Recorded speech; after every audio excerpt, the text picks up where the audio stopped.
Hello everyone, welcome back to our channel. इस video में हम BSc nursing mop up round counselling के बारे में बात करने वाले हैं क्योंकि सेकंड राउंड की जो काउंसलिंग थी वो ख़त्म हो गई है। तो अब मापअप राउंड की काउंसलिंग स्टार्ट होने वाली है क्योंकि अभी कई कॉलेजों में काफ़ी सीटें बची हुई हैं। तो इसीलिए अब मापअप राउंड की काउंसलिंग स्टार्ट होने वाली है। तो जिसका नंबर कम था अभी उन्हें भी गवर्नमेंट कॉलेज मिलने के चांस है क्योंकि अभी कई गवर्नमेंट कॉलेज में काफ़ी सीटें बची हुई हैं। तो ऐसे में अगर आपका नंबर थोड़ा कम था तो अभी आप निराश मत होइए, अभी आपको चांस है गवर्नमेंट कॉलेज में मिलने के। तो ऐसे में आप इस वीडियो को पूरा ध्यान से देखिएगा कि कैसे मापा राउंड की काउंसलिंग होगी, क्योंकि जो अभी फर्स्ट राउंड और सेकंड राउंड जैसे हुआ था उसके अपेक्षा ये थोड़ा अलग तरीके से होगा मापा राउंड की काउंसलिंग। तो अभी जो आप एबीबीओ की वेबसाइट पे जो सीट मैट्रिक्स देख रहे हैं तो वहाँ उसके नीचे जस्ट लिखा होगा कि प्री रेजिग्नेशन राउंड 1 एंड 2। तो वहाँ पे जो शब्द लिख के आया हुआ है उसका मतलब इस वीडियो में हम बताएंगे कि उसका मतलब क्या है। तो एक्चुअल सीट मैट्रिक्स कब आएगा, मतलब जो अभी सीट मैट्रिक्स आई है, जो उसमें जो सीटें आपको दिखाई दे रही हैं उसमें अभी सीटें बढ़ने के चांस हैं। तो एक बार हम वाउचर को देख लेते हैं जो एबीबीएमयू ने वाउचर को अपलोड किया था। तो जैसे उसके बाद हम चलते हैं उनकी वेबसाइट पे देख लेते हैं कि कहाँ पे कितनी सीटें बची हुई हैं। तो यहाँ पे जैसे आप देख सकते हैं कि ये लिखा हुआ है display of seat matrix for mop up round. तो ये जो सीट मैट्रिक्स है मापअप राउंड का वो आपको 31 तारीख से देखने को मिल गया होगा एबीबीएमयू की वेबसाइट पे। और दूसरा ऑप्शन यहाँ पे लिखा हुआ कि start for resignation from seat online form candidate login allotment in round 1 and 2।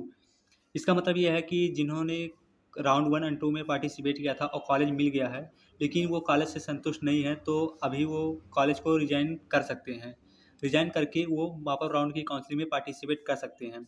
तो रिजाइन करने का जो डेट है वो 31 तारीख से स्टार्ट हो जाएगा और वो 5 तारीख तक चलेगा। मतलब 31 तारीख से लेके और 5 तारीख के बीच में ये रिजाइन करने का इनका समय दिया गया है। तो यहाँ देख सकते हैं लिखा हुआ है कि end of resignation from seat online from candidate login allotted in round 1 and 2। तो 31 तारीख से लेके और 5 तारीख के बीच में ये जो कॉलेज में अलॉट हुआ है वो रिजाइन करने का इन्हें समय दिया गया है।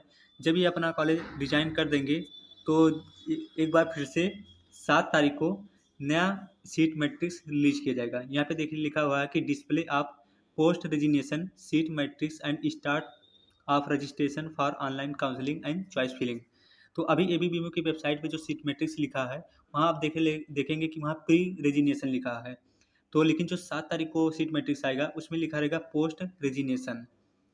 तो जो अभी सीट मैट्रिक्स आई है तो उसमें जो सीटें आपको दिखाई दे रही हैं तो वो सीटें तो रहेंगी रहेंगी, लेकिन अगर बाई चांस इस इन दौरान अगर कोई अपना कॉलेज को रिजाइन कर देता है तो जो सीटें हैं वो सीटें बढ़ भी जाएंगी, क्योंकि रिजाइन करेंगे तो सीटें ज़रूर बढ़ेंगी। तो अगर सीटें बढ़ेंगी तो आपके चांसेस भी बढ़ जाएंगे आपको गवर्नमेंट कॉलेज मिलने के। तो ये आपके काउंसलिंग के डेट थे। बाकी आपका जो एक्चुअल काउंसलिंग होगा वो आपका 7 तारीख से स्टार्ट होगा। 7 तारीख को आपको सीट मैट्रिक्स पता चल जाएगा कि एक्चुअल में भी कितनी सीटें कहाँ पे हैं और आपका उसी दिन से रजिस्ट्रेशन और काउंसलिंग की प्रक्रिया स्टार्ट हो जाएगी। फिर वही काउंसलिंग जो आपका लास्ट डेट रहेगा वो रजिस्ट्रेशन का वो 12 तारीख रहेगा। 7 तारीख से शुरू होगा और 12 तारीख आपका लास्ट डेट रहेगा चॉइस फिलिंग का और रजिस्ट्रेशन कराने का। जस्ट उसके बाद 16 तारीख को आपको अनाउंस कर दिया जाएगा कि आपको कौन सी कॉलेज अलॉट हुआ है। फिर आप 16 तारीख से लेकर 21 तारीख तक आप कॉलेज में एडमिशन ले सकते हैं। तो ये इनका वाउचर था जिसके बारे में मैंने आपको बता दिया कि प्री रेजिग्नेशन और पोस्ट रेजिग्नेशन क्या है, तो आपको ये कन्फ्यूजन नहीं होगा क्योंकि एबीबीएमयू की वेबसाइट में जो सीट मैट्रिक्स आई है वो अभी प्री रेजिग्नेशन है, पोस्ट रेजिग्नेशन नहीं है। तो जो अभी आपको सीटें दिखाई दे रही हैं वो तो फिक्स है, उतनी सीटें हैं, लेकिन अभी इसके बाद भी सीटें बढ़ने की भी चांसेस हैं क्योंकि अगर जो लोग अपने कॉलेज से संतुष्ट नहीं है तो वो रिजाइन भी करेंगे। अब आपको वहाँ पे एबीपीएमयू की वेबसाइट पे लेके चलते हैं, आपको दिखाते हैं कि अभी कहाँ पे कितनी सीटें बची हुई हैं। तो ये एबीपीएमयू का वेबसाइट है, आप देख सकते हैं। तो यहाँ पे आप देख लीजिए कि सीट मैट्रिक्स जो आई है, seat matrix mop up round pre resignation. तो जैसे मैंने वहाँ पे दिखाया था कि जो प्री रेजिग्नेशन है वो 31 तारीख से स्टार्ट हो गया है और जो पोस्ट रेजिग्नेशन आएगा वो 7 तारीख को आपको आ जाएगा। तो इस पर जैसे आप क्लिक करेंगे तो यहाँ पे आपको पूरा सीट मैट्रिक्स आ जाएगा कि कहाँ पे भी कितनी सीटें बची हुई हैं। जैसे आप यहाँ देख सकते हैं कि आगरा आगरा में अभी 12 सीटें बची हुई हैं।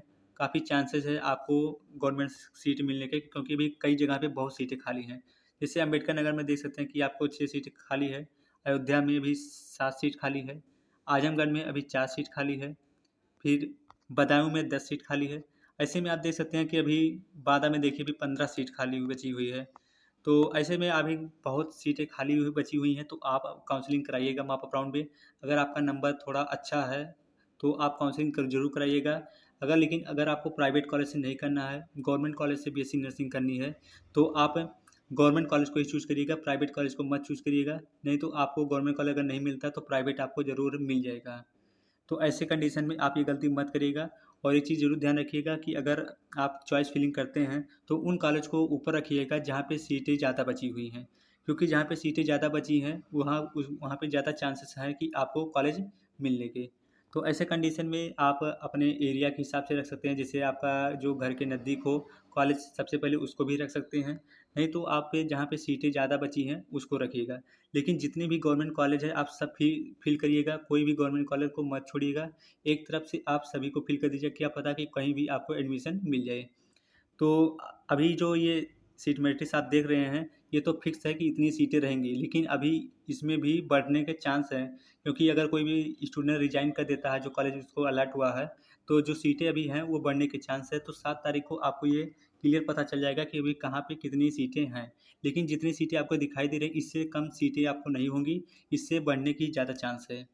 तो अभी 7 तारीख को आपका नया सीट मैट्रिक्स आएगा, उसको देख लीजिएगा, कहाँ पे कितनी सीटें हैं, तब उसके बाद चॉइस फिलिंग स्टार्ट हो जाएगा, तब आप चॉइस फिलिंग करिएगा। तो इस वीडियो में बस आपको यही बताना था कि अभी जो सीट मैट्रिक्स आई है, वो प्री रिजिग्नेशन है। अभी पोस्ट रिजिग्नेशन होगा, तब उसके बाद आपको एक्चुअल सीट मैट्रिक्स मिलेगा।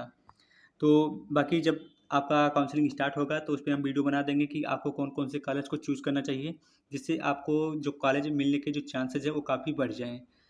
बाकी अगर कोई भी डाउट रहता है, तो आप कमेंट बॉक्स में ज़रूर पूछिएगा। बाकी डिस्क्रिप्शन में टेलीग्राम और इंस्टाग्राम का लिंक दिया गया है, तो उस पे भी आप मैसेज करके पूछ सकते हैं। तो मिलेंगे नेक्स्ट वीडियो में। Thank you for watching this video.